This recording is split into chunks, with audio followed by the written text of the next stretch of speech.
La Christa Coaching Academy, la formation en coaching et connaissance de soi qui va transformer ta vie et celle de tes clients. La Christa Coaching Academy, c'est un programme qui mélange spiritualité, créativité et énergétique coaching pour t'accompagner dans le développement de ton activité, dans le bien-être et la santé. Dans l'académie, je te partage tout ce qui m'a permis de créer ma méthode, la méthode L, pour accompagner des centaines de femmes et d'hommes à déployer leurs ailes durant ces 5 dernières années. Une méthode puissante pour transformer ton projet professionnel en une entreprise qui soit vibrante, abondante et prospère.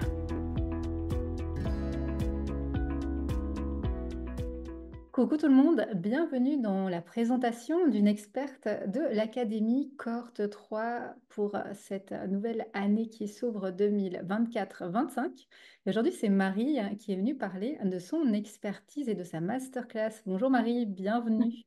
Salut Christa, merci. Marie, moi, je t'ai choisie pour intervenir dans le module 2. Le module 2, c'est le module que moi j'ai appelé la légende personnelle. C'est un module dans lequel les académiciennes vont aller apprendre à mieux se connaître par différents outils, pas dans le but de s'enfermer dans des cases et se dire, OK, je suis comme ça et c'est comme ça, mais vraiment de pouvoir voir pourquoi on réagit de telle manière, pourquoi on est comme ça dans tel ou tel aspect ou avec telle ou telle personne. Et là, on va vraiment aller travailler sur cette connaissance de soi au travers de différents outils de connaissance. Il y a l'ikigai, il y a l'énéagramme, il y a tout ce qui est mission, vision, clarté. On va aller voir nos valeurs, nos zones de génie. Et quand moi, je t'avais rencontré dans le réseau super auquel on fait partie les deux, tout de suite, quand tu as parlé de ton expertise, et je vais en parler tout à l'heure quand je vais te présenter, je me suis dit, mais c'est génial, cette expertise. Ça va être vraiment intéressant dans ce module-là. Et c'est la raison pour laquelle je suis venue vers toi pour intervenir dans ce module. Et merci d'avoir accepté de venir amener ton éclairage sur ces thématiques. Puisque toi, Marie, tu es spécialisée dans tout ce qui est du cycle féminin. Tu es éducatrice menstruelle, tu animes des ateliers dès l'âge de 9 ans jusqu'à l'adulte pour vraiment aller travailler sur ce cycle féminin, sur tout ce qu'il y a autour de ce cycle, sur les tabous qu'il y a autour de ce cycle pour vraiment redonner à la femme cette place, cette confiance. Et tu es également spécialisée dans tout ce qui est de problématiques autour de l'endométriose, où tu accompagnes aussi des femmes dans des programmes pour vraiment je ne sais pas comment le dire, mais s'apaiser, se libérer face à cette maladie. C'est ça, tout à fait. Merci Christa en tout cas de m'inviter. Je suis vraiment enchantée d'être là et de pouvoir participer. C'est un honneur et puis voilà, j'aimerais pouvoir partager ce sujet en effet qui est pour moi extrêmement passionnant et que toute femme devrait explorer en fait. Ouais. Et justement, qu'est-ce que tu as choisi pour nous? Parce qu'après, quand je suis venue vers toi pour te proposer d'intervenir, je t'ai laissé en tant qu'experte vraiment le choix de la bonne thématique, ce que tu pensais qui pourrait être intéressant. Alors, qu'est-ce que tu as choisi comme problématique, comme masterclass pour, euh, pour les académiciennes, pour nous, pour cette nouvelle cohorte? Mais, pour cette nouvelle cohorte, j'ai choisi de vous parler du cycle menstruel qui peut vraiment être un allié dans l'entreprise, en fait, dans l'entrepreneuriat. Parce qu'on peut vraiment utiliser les différentes parts. Il y a quelqu'un qui valide ce que je dis là. Les différentes parts partie de ce cycle menstruel et qui vont nous donner des énergies un petit peu différentes et aïe, aïe, aïe, qui vont nous donner des énergies différentes et qui vont nous permettre de travailler à chaque étape de notre cycle différemment et de le mettre au service de notre entreprise. Hmm. C'est vraiment, je trouve ça vraiment intéressant parce que je me souviens que moi, j'avais déjà travaillé sur mon cycle à un moment, je l'avais découvert aussi dans les outils de développement personnel. J'avais lu deux, trois ouvrages un peu références ou phares sur le sujet et ça avait vraiment changé ma vie, hein. Mais autant ma vie personnelle au départ, de mieux comprendre bah, qu'à certains moments, c'était comme ça pour moi, que j'avais pas la même énergie qu'à d'autres, que aussi bah, avec mon conjoint, avec ma fille, bah, j'étais comme ça cyclique.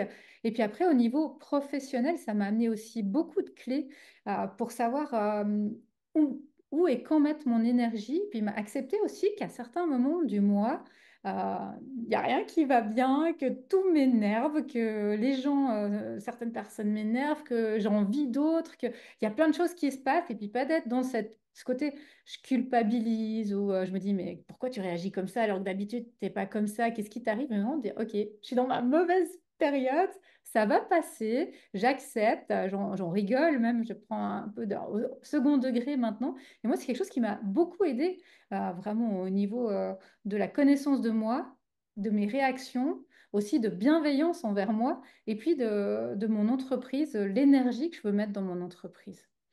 Oui, ça permet vraiment de prendre du recul, de, de s'observer en fait différemment, avec un peu plus comment dire, ouais, de connaissances et puis aussi enfin moi c'est ce que je vais aussi beaucoup vous amener, c'est de vous expliquer que dans chacune des phases du cycle, même dans la mauvaise période comme tu dis, eh bien il y a des bons outils en fait à utiliser dans cette période-là. Mais il faut pas le faire n'importe comment, il faut un peu structurer tout ça et plus on va être au fait de son cycle, plus on va bien se connaître, plus on va s'observer plus on va acquérir ces outils vraiment en profondeur. En fait, sérieusement, on va pouvoir vraiment les utiliser et s'appuyer dessus pour, euh, pour l'entreprise, en fait, pour mieux travailler, pour être plus productive, même si le but en soi n'est pas forcément ça, mais pour être avec plus d'énergie, enfin vraiment pour être au top de sa forme.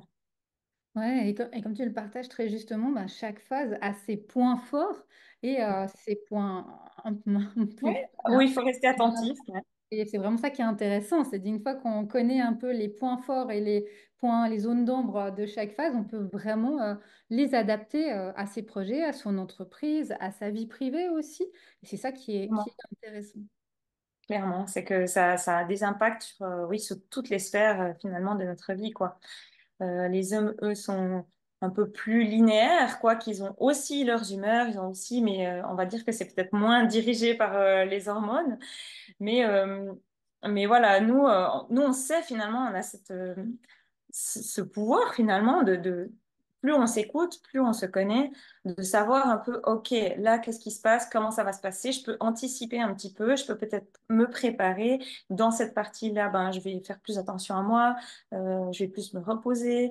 Voilà, il y a plein de trucs à savoir et pour justement mieux le vivre. Mais justement, je voulais te demander, Christa, est-ce que tu as des hommes aussi qui participent à ta masterclass, à ton mastermind, Alors, ton il arrive académie? qu'il y ait des hommes ou qu'il y ait des fois des personnes ou des entrepreneurs qui sont en couple et qui sont dans les accompagnements ou dans le mastermind. Oui, parce que j'aimerais dire aussi que ça peut être vraiment un plus pour eux aussi. Que ce soit pour, ben, dans le privé, pour mieux comprendre leur entourage, leurs femmes, leurs amis, leurs enfants même, leurs filles, mais également avec leurs collaboratrices en fait dans l'entreprise et de ne pas d'avoir l'éclairage finalement et la force de cette cyclicité des femmes et de ne pas la craindre parce que voilà, peut-être qu'il y aura des moments où ce sera moins productif, j'entends, dans le faire, mais plus tard, dans une période qui suit, ça va changer. Et de ne pas avoir peur justement des coups de mou, entre guillemets, mais qui vont, si on les écoute bien, après permettre d'avoir une vraie force qui se dégage derrière. Ouais, ça, c'est intéressant. Niveau collaboration, Mhm. vraiment pour travailler ensemble, c'est aussi un bel outil d'en faire aussi cette force. Et puis moi, j'avais une question à te poser qui m'est venue là dans ce que tu partageais dans l'interview. Pour les femmes qui sont ménopausées, comment ça se passe, ce cycle? Parce que je sais il est même s'il n'est plus présent complètement. Il est encore là et il a encore bah, ses phases. Comment ça se passe pour les personnes qui sont en ménopause? Alors, ben, il y a quand même la mémoire finalement du corps de ce cycle. Mais les femmes en ménopause, elles peuvent par exemple se fixer un peu sur la Lune parce qu'on est quasiment, on est très proche, hein, on n'a pas 28 jours pile chacune, mais voilà, c'est un peu la moyenne, c'est 28 jours de cycle. Donc elles peuvent se calquer finalement sur le cycle de la Lune comme il leur convient le mieux et écouter et ressentir en fait ces différentes phases. Et puis après, c'est aussi c'est, les cycles, c'est pas juste le cycle menstruel, ça peut être le cycle des saisons aussi qu'on peut aussi bien écouter pour nos projets. Et tout ça, ça s'apparente en fait. Le cycle de la journée, enfin, il y a beaucoup de cycles qui s'imbriquent finalement les uns dans les autres. Et puis l'idée, c'est vraiment aussi d'être à l'écoute de soi et de savoir finalement de se connaître pour bien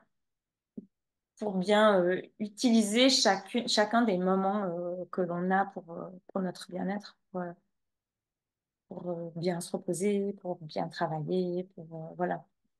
Et toutes les personnes ne sont pas pareilles, même dans le cycle menstruel. C'est pas, moi je vais transmettre une certaine caricature, mais après chacune devra aussi s'écouter et apprendre à se connaître au sein de cette caricature et en tirer vraiment les faits justes pour elle en fait. Ouais, ouais, exact. Et c'est vraiment ça aussi, le but de ce module, c'est cette auto-observation. Parce qu'il y a les généralités, mais ensuite, à nouveau, c'est pas d'aller s'enfermer dans une case et dire, OK, on fonctionne comme ça, et c'est ainsi, mais non, c'est vraiment, OK, il y a ça qui me correspond, il y a ça, moi je fonctionne plutôt comme ça peut-être, c'est pas tout à fait moi. Et vraiment, petit à petit, d'arriver à bien se connaître. Plus on se Mhm. connaît, hein, plus on peut être aligné, justement, dans ses missions de vie, dans cette clarté de ce que l'on veut amener dans ses projets, dans son entreprise, de où on va, de comment on réagit, de qu'est-ce qu'on accepte, de qu'est-ce qu'on n'accepte pas, de son positionnement, enfin, vraiment de tous ces aspects. Et c'est ça qui est riche. Et cette thématique que tu nous amènes, bah, ça va vraiment amener un autre éclairage, un nouvel éclairage à tout cela. Et moi, j'invite vraiment les personnes qui souhaitent entrer dans l'académie à aller regarder le programme, les liens, à aussi aller voir ce que tu proposes. Il y aura tes liens sous cette vidéo pour aller plus loin. Et si vous êtes intéressé, eh ben, n'hésitez pas à candidater, à nous rejoindre pour cette nouvelle cohorte. Et nous, Marie, on se retrouve au mois de décembre pour ton intervention. Belle suite. Eh Merci. bien, merci beaucoup, Christa. À bientôt.